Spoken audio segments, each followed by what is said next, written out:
Si no te gusta el sistema de bonos, Julián, la puerta es bastante grande. Pero mientras estés aquí, agradece que te permito aprender de un líder como yo. Esas fueron las palabras de Marco hace apenas 2 horas, escupidas con esa sonrisa de porcelana que solo tienen los que nunca han sudado una entrega. Ahora, lo observo desde el rincón de la sala de juntas, sosteniendo una copa de champán que sabe a derrota y a presupuesto recortado. Marco está de pie, rodeado por los dueños de la empresa, recibiendo palmadas en la espalda por su brillante algoritmo de optimización logística. Ese algoritmo que yo escribí en 3 noches de insomnio y café frío. Mi algoritmo fue una epifanía, realmente, miente Marco a los inversores, expandiendo el pecho bajo su traje de $1000. Vi el cuello de botella en la cadena de suministro y simplemente conecté los puntos. Un líder debe ver lo que otros ignoran. Me permito una pequeña sonrisa interna, una que tiene más de colmillo que de alegría. A mi lado, don Ricardo, el jefe de contabilidad que lleva 30 años viendo cómo los mediocres ascienden por el árbol genealógico del CEO, me da un codazo suave. Cuidado, muchacho, susurra con un tono seco, casi metálico. Si sigues apretando esa copa, vas a terminar brindando con fragmentos de vidrio. Marco es el yerno del jefe. En esta empresa, el parentesco pesa más que el código fuente. Lo sé, Ricardo, respondo, bajando la voz mientras veo a Marco guiñarme un ojo desde la distancia, como si fuéramos cómplices de su robo. Pero incluso los lazos de sangre se cortan cuando el barco empieza a hundirse. Y Marco acaba de subirse a un yate sin fondo. Mi teléfono vibra en el bolsillo. Es un mensaje de Elena. ¿Ya te dieron la noticia del bono? Por favor, dime que sí, el banco volvió a llamar por lo de la hipoteca. No hagas ninguna tontería hoy, ¿vale? Siento un nudo en el estómago. Elena cree en la meritocracia como quien cree en las hadas.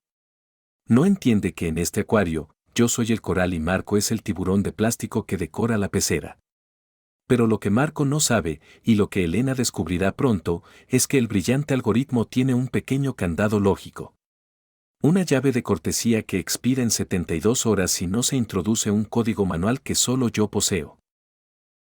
Marco cree que me ha robado el futuro. Yo solo le he prestado una soga para que se cuelgue con elegancia.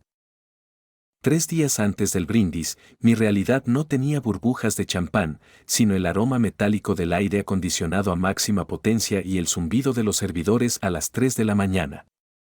El sistema de la empresa estaba colapsando.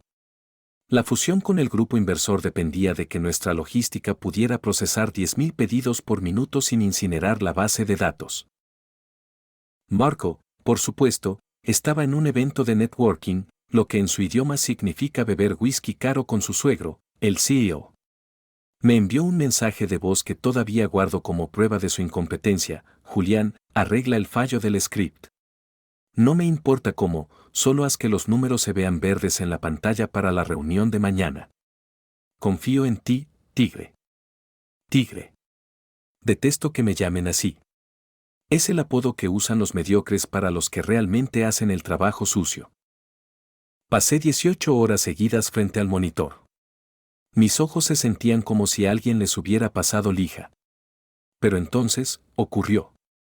No fue una epifanía divina como Marco le miente a los inversores, fue pura lógica matemática. Encontré el fallo estructural en el código de terceros que usábamos y redacté una solución desde cero. Una arquitectura limpia, elegante, una belleza de ingeniería que reducía el tiempo de respuesta en un 40%. A las 7 de la mañana, Marco entró en la oficina con un traje impecable y un café de Starbucks en la mano que costaba más que mi cena de las últimas 3 noches. Se inclinó sobre mi hombro, invadiendo mi espacio personal con ese perfume de diseñador que marea. ¿Está listo, tigre? Preguntó, sin mirar siquiera mi rostro ojeroso. Está listo, Marco. He reescrito el núcleo del sistema. Aquí están los registros de rendimiento. Es sólido. Él ni siquiera miró los gráficos. Simplemente tomó mi memoria USB y me dedicó esa sonrisa condescendiente que reserva para los peones. Excelente. Me lo llevo para revisarlo antes de la junta. Buen trabajo, Julián. Ve a casa, dúchate. Hueles a desesperación y código binario. Mientras lo veía alejarse con mi trabajo bajo el brazo, don Ricardo pasó por mi lado con su termo de café viejo. Se detuvo un segundo, observando la espalda de Marco. Ese chico camina como si hubiera inventado el fuego, pero solo lleva una caja de fósforos que te robó a ti, murmuró Ricardo con un cinismo casi reconfortante. Ten cuidado, Julián. Las medallas de oro en esta empresa siempre terminan en el pecho del que mejor sabe mentir, no del que mejor sabe correr. En ese momento, solo quería dormir. No sabía que Marco no solo se llevaría la memoria USB, sino que borraría mi nombre de cada línea de autor del código antes de entrar a la sala de juntas. La sala de juntas de logística global tiene esa iluminación fría que hace que todo parezca más importante de lo que es. El CEO, don Guillermo, un hombre que mide el valor de las personas por el corte de su vello facial, asentía mientras Marco proyectaba mis gráficos en la pantalla gigante. Como pueden ver, decía Marco, moviendo las manos con la gracia de un director de orquesta que no sabe leer una partitura, rediseñé la lógica del flujo de datos. Fue un trabajo extenuante de fin de semana, pero mi visión era clara: eficiencia o muerte. Yo estaba sentado al fondo, junto a la cafetera, sintiendo como el café se me agriaba en el estómago. Miré mi propia diapositiva número 4.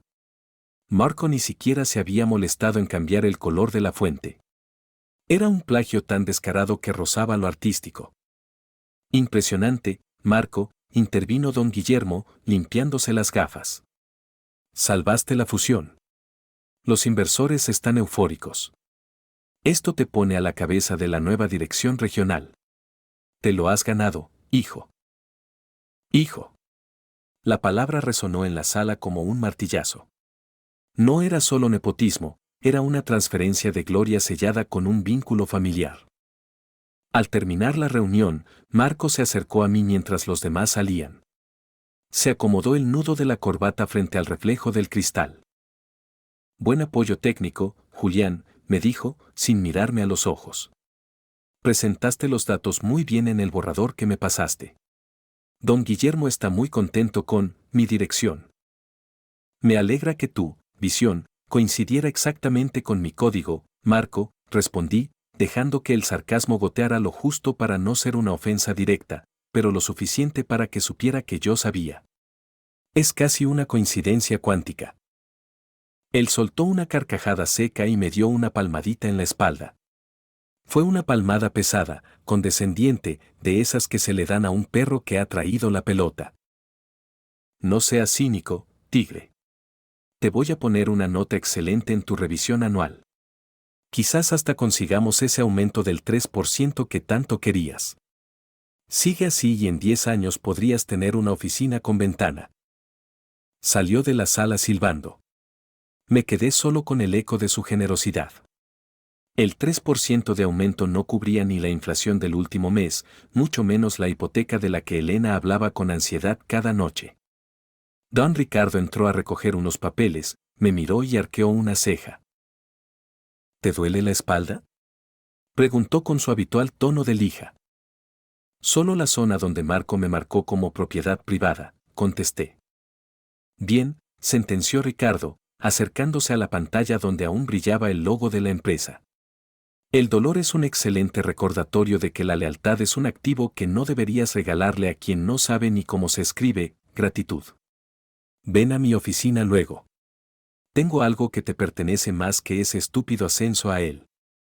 La oficina de don Ricardo es un mausoleo de tecnología obsoleta y expedientes que nadie se atreve a tocar. Huele a papel viejo y a la amargura de quien ha sobrevivido a 3 juntas directivas diferentes. Se sentó frente a su monitor, que aún tenía pegatinas de Windows 95, y me hizo una seña para que cerrara la puerta. ¿Sabes por qué Marco sigue ahí arriba, Julián?, preguntó sin despegar la vista de una hoja de cálculo. No es solo porque se acuesta con la hija del jefe. Es porque el viejo Guillermo cree que Marco es el único que entiende cómo funciona el motor de esta empresa. Tú eres el motor, pero él tiene el manual de instrucciones, o eso cree. Él no sabría distinguir un manual de instrucciones de una carta de vinos, Ricardo, respondí, dejándome caer en una silla que chirrió como un alma en pena. Exacto. Ricardo sacó un sobre de manila de su cajón y extrajo una memoria USB de color negro mate. Marco ha hecho esto antes. Hace 5 años se atribuyó la reestructuración de activos de un chico de contabilidad. Lo despidieron a los 3 meses por una supuesta falta ética. Yo guardé los registros del servidor. Marco no borra sus rastros, simplemente confía en que nadie se atreva a mirar debajo de la alfombra. Me entregó la memoria. Mis dedos rozaron el plástico frío. Ahí tienes no solo el historial de Marco, sino los accesos administrativos que él, yerno de oro, olvidó revocar cuando me movieron a este sótano, continuó Ricardo con una sonrisa que no llegó a sus ojos. Él cree que tu código es un bloque de cemento, lo pones y te olvidas. Pero tú y yo sabemos que el código es un organismo vivo. Si no lo alimentas con los parámetros correctos, se muere. O peor, muta. Él me pidió que le diera soporte el próximo lunes para la fase de implementación masiva, comenté, sintiendo el peso del USB en mi mano. No le des soporte, sentenció Ricardo, inclinándose hacia adelante. Dale una cuerda. Déjalo que intente manejar la segunda fase él solo. Cuando el sistema empiece a escupir errores porque no entiende la lógica de las variables que tú creaste, vendrá a pedirte que lo arregles. Pero para entonces, tú ya tendrás que haber decidido si quieres ser su esclavo o su verdugo. Guardé la memoria en mi bolsillo interno.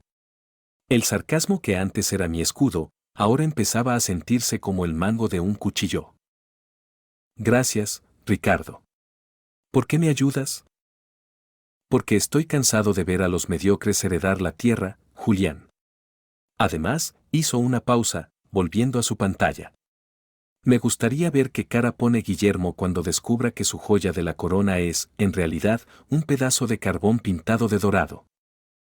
Llegué a casa con el USB de Ricardo que mandóme en el bolsillo y el sabor amargo de la palmadita de Marco todavía fresco.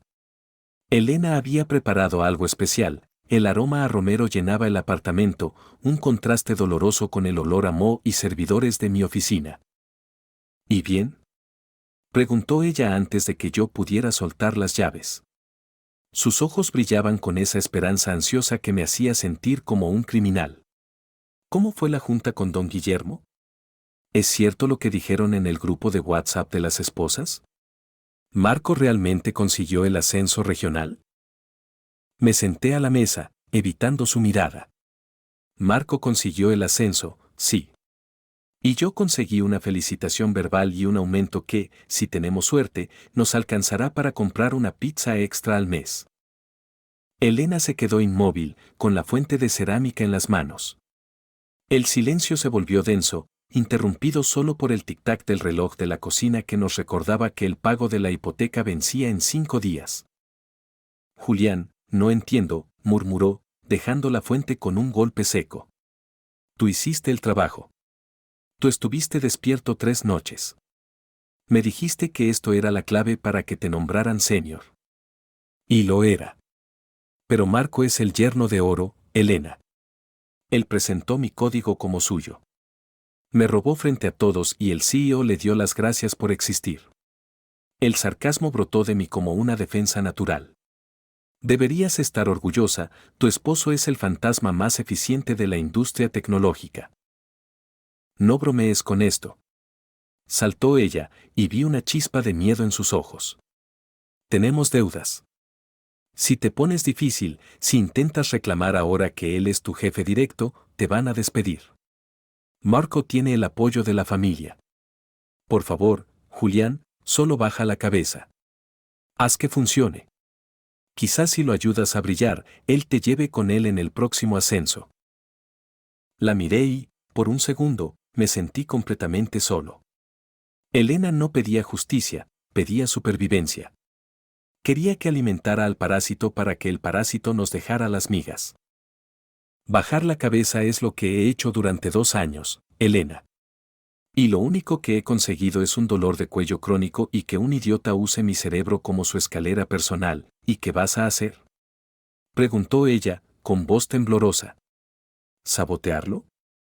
¿Arriesgar lo poco que tenemos por orgullo? No es orgullo, dije, tocando el USB a través de la tela de mi pantalón. Es física básica.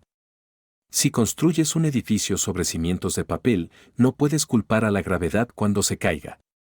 Yo solo voy a dejar de sostener el papel. Esa noche dormimos en la misma cama, pero a kilómetros de distancia. Ella soñaba con la estabilidad de una mentira, yo, con la belleza de un colapso lógico. El lunes por la mañana, la oficina vibraba con una energía eléctrica. Marco no caminaba, flotaba.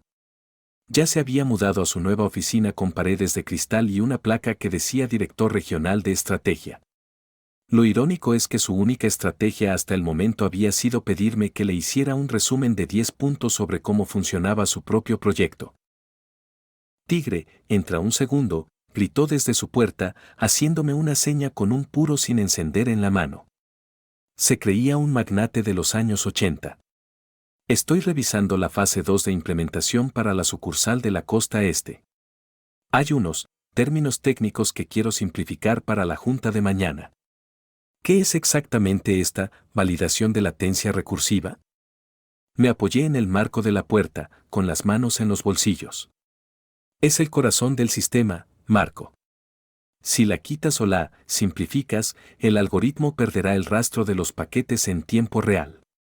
Es como intentar conducir un coche quitándole el motor porque ocupa demasiado espacio. Él soltó una risita condescendiente y agitó la mano en el aire, como si espantara una mosca. Siempre tan dramático. Yo creo que es redundante. Lo he consultado con mi cuñado, que hizo un curso de verano en sistemas, y dice que el código se ve demasiado denso.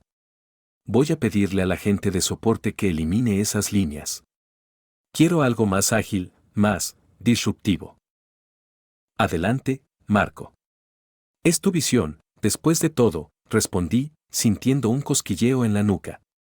Solo recuerda que el código es como una casa de naipes, si quitas la base porque te parece fea, el techo tiende a visitar el sótano. Gracias por tu opinión, Junior. Ahora, ve a traerme los informes de inventario. Necesito datos reales, no metáforas de estudiante. Salí de su oficina y me encontré con la mirada de don Ricardo sobre su monitor. No dijo nada, pero ajustó sus gafas con un gesto que en nuestro idioma significaba, prepara las palomitas. A las 3 de la tarde, el primer servidor empezó a toser. Marco había dado la orden de limpiar el código a un grupo de becarios asustados que no se atrevieron a cuestionar al director regional. Para las 5 de la tarde, el sistema de la costa este estaba procesando pedidos de pizza como si fueran contenedores de exportación. Marco salió de su oficina, con la corbata ligeramente torcida y el sudor rompiendo su maquillaje de éxito. Julián. ¿Qué hiciste con el servidor?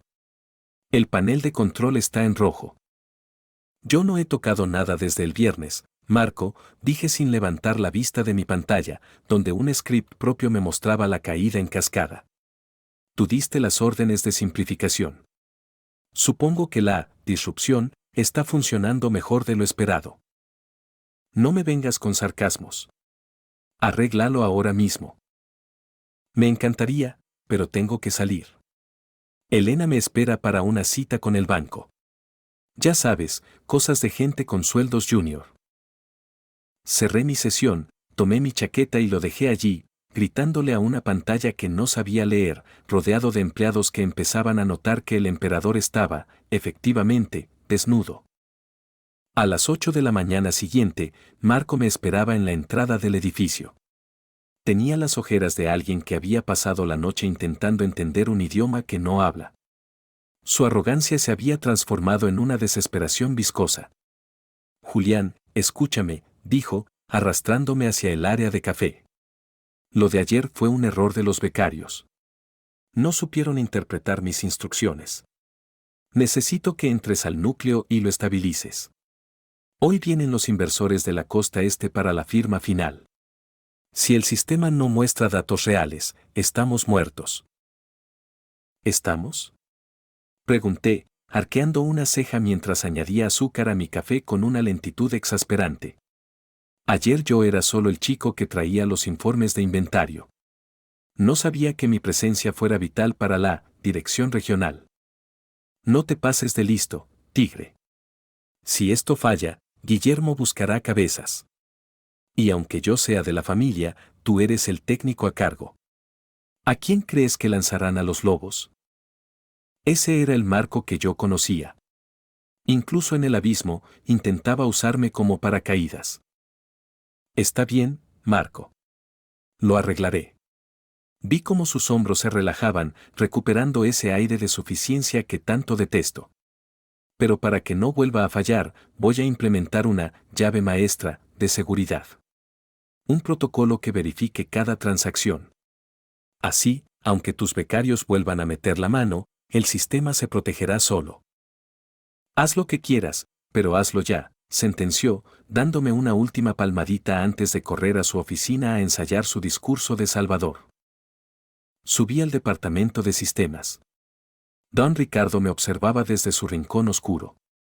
No necesitaba preguntar, sus ojos brillaban con la malicia de quien sabe que el truco de magia está a punto de salir mal para el mago. Me senté y abrí el código. Mis dedos volaban sobre el teclado. Inserté la llave maestra, pero no era un protocolo de seguridad. Era una bomba de tiempo lógica, un script oculto que detectaría el ID de usuario de Marco durante la presentación oficial. En el momento en que él intentara autorizar la implementación masiva frente a los inversores, el sistema pediría una credencial biométrica que él jamás configuró, bloqueando el acceso total y mostrando un mensaje de error que apuntaba directamente a negligencia administrativa. Era un nudo gordiano que solo yo podía desatar, pero solo si él admitía ante todos que no tenía idea de lo que estaba haciendo. A mediodía, Elena me envió un mensaje, Marco llamó a mi papá. Le dijo que gracias a su guía estás haciendo un trabajo increíble y que quizás haya un bono extra. Por favor, Julián, no arruines esto ahora que las cosas van bien. Sentí una punzada de náuseas. Marco estaba usando a mi propia familia política para acercarme, comprando su silencio con promesas de aire. Guardé el teléfono. La trampa estaba puesta. Ahora solo faltaba que el ratón decidiera comerse el queso frente a toda la audiencia. La sala de juntas principal parecía el puente de mando de una nave espacial. Pantallas táctiles de 80 pulgadas, inversores de la costa este con trajes que costaban mi salario anual y don Guillermo, el CEO, presidiendo la mesa con la complacencia de un rey. Marco se aclaró la garganta, ajustó el micrófono de solapa y me lanzó una mirada de advertencia. Yo estaba al fondo, sentado junto a don Ricardo, quien sostenía una taza de café vacía como si fuera un amuleto. Señores, comenzó Marco, extendiendo los brazos con teatralidad. Tras los ajustes de optimización que realicé personalmente ayer, estamos listos para el despliegue global. Lo que verán a continuación es el futuro de la logística automatizada. Un sistema que no solo piensa, sino que se anticipa.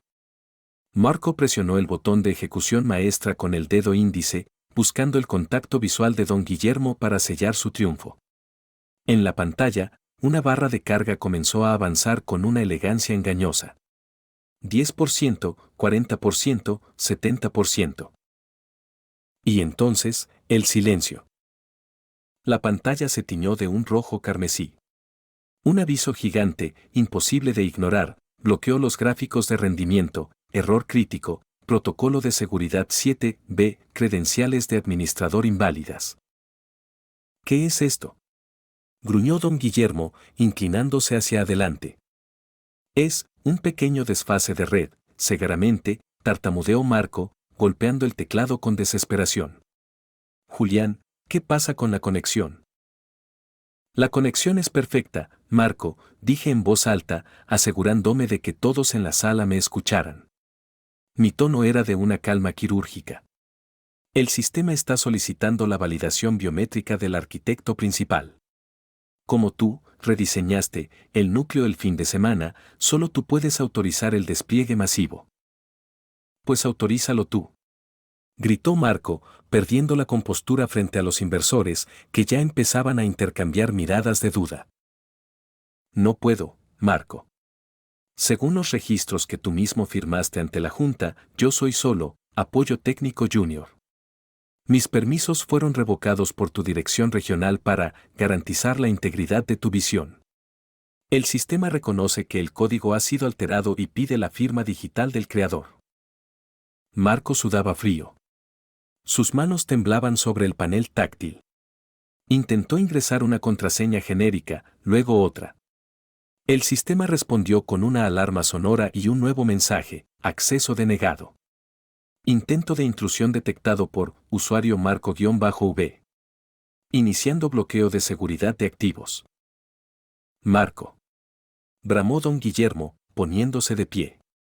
¿Qué demonios está pasando? Los inversores tienen un vuelo en 2 horas y tu sistema acaba de cerrar todas las sucursales de la costa este. Es que Julián me dio las claves mal. Él, Marco, me señaló con un dedo acusador, pero ya nadie le creía. Don Ricardo se inclinó hacia mí y susurró: mira la cara de Guillermo. Ese es el color de un hombre que acaba de darse cuenta de que su yerno no sabe ni encender una cafetera. El caos era total. Los inversores empezaron a cerrar sus portátiles. Marco me miraba con puro odio, pero en sus ojos también había una súplica patética. El tigre ya no estaba en la jaula, ahora el cazador era el que estaba atrapado. La sala de juntas se había convertido en un velatorio para la reputación de Marco. Don Guillermo, con la cara del color de un tomate maduro, se acercó a mí mientras los inversores abandonaban la sala murmurando palabras sobre falta de profesionalismo y demandas por incumplimiento. Arréglalo, Julián. Ahora, siseo el CEO. Puedo intentarlo, señor, respondí, abriendo mi portátil con una parsimonia que desesperaba a Marco. Pero para desbloquear el sistema, necesito subir los registros originales. Esos que muestran quién escribió cada línea de código desde el primer día. El sistema de seguridad solo aceptará la firma del autor real para revertir el bloqueo de activos. Marco intentó intervenir: Guillermo, esto es un chantaje. Cállate, Marco. Rugió el viejo. Haz lo que tengas que hacer, Julián. Conecté mi USB, el que don Ricardo me había dado, y ejecuté el script. No solo desbloqueé el sistema, proyecté en la pantalla gigante una comparación de metadatos. A la izquierda, mis archivos guardados con fechas de hace 3 semanas. A la derecha, las versiones de Marco, con las etiquetas de autor burdamente sobrescritas apenas 48 horas atrás. Fue una autopsia digital en vivo. El silencio que siguió fue absoluto. Marco se hundió en su silla, pareciendo de repente mucho más pequeño que su traje de diseño. 2 semanas después. Estoy sentado en la oficina de don Ricardo, bebiendo un café que, por primera vez, no me sabe amargo. Marco ya no está, parece que su divorcio fue tan rápido como su ascenso, y ahora pasa sus días explicando a recursos humanos por qué su currículum es un 90% ficción. Elena, tras una semana de silencio glacial, finalmente admitió que prefería una hipoteca difícil a un esposo sin columna vertebral. Don Guillermo intentó ofrecerme el puesto de Marco, pero con el sueldo a negociar. Le entregué mi carta de renuncia esa misma tarde. ¿A dónde vas?, me preguntó Ricardo, limpiando sus gafas. A una startup que don Ricardo me recomendó, respondí con una sonrisa. Me pagan el doble, valoran el sarcasmo y, lo más importante, nadie me llama tigre. Cerré mi caja de pertenencias. Al salir, vi la placa de director regional en la basura del pasillo. El mundo corporativo es una máquina que adora a los impostores, pero incluso la mejor máquina se detiene cuando alguien le quita el tornillo que ella misma despreció. Aprendí una lección: no creas a las personas cuando te dicen quiénes son, créeles cuando te muestran cómo tratan a los que creen que no pueden defenderse. Y sobre todo, nunca robes el fuego a quien sabe cómo apagarlo. Al final, recuerda, no importa qué tan rápido corran los que mienten, la verdad siempre tiene más resistencia. Soy Transmillennial, y si esta historia te recordó a alguien que intentó robar tu fuego, cuéntame tu versión en los comentarios. Nos vemos en el próximo video.